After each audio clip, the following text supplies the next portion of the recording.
এই সময় কম, শুরু করো।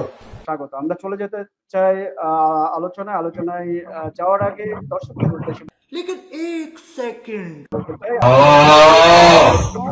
এবং মন্তব্য জানাতে পারেন আমাদের অনলাইন চ্যানেল।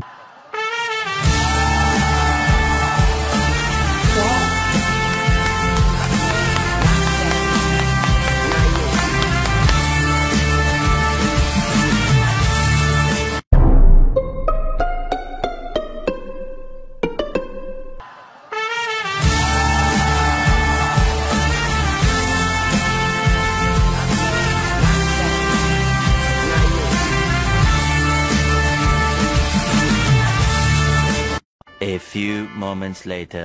আমরা জ্বলছি তো মা জ্বলছি, জন্ম থেকেই জ্বলছি।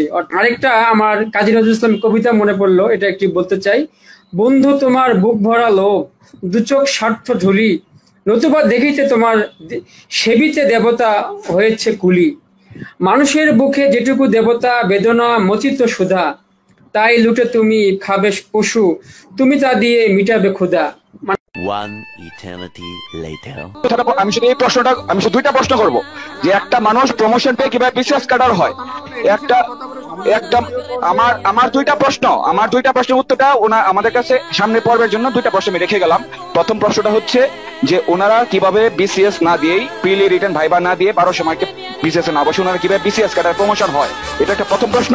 2 নম্বর প্রশ্ন হচ্ছে ওনারা যদি বলতেছেন যে ওনারা ডিপ্লোমা করছে, ডিপ্লোমা পরে বিএসসি করতেছে, ওনারা বিএসসি কেন, ওনারা পিএইচডি করলেও ওনারা যদি আইবির মেম্বার না হয়ে থাকে, যেটা ওনারা বলে, তো আইবির মেম্বার না হলে ওনারা কিভাবে এখানে প্রকৌশলী পদ লাগিয়েছে? এই যে জয়নুল আবেদিন ভাই, আব্দুল বাতেন ভাই, ওরা ইঞ্জিনিয়ার কিভাবে লাগাইলো?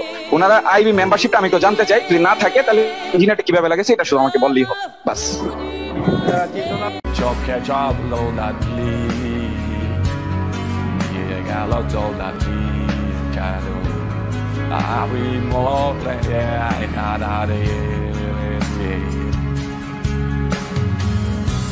I'm at your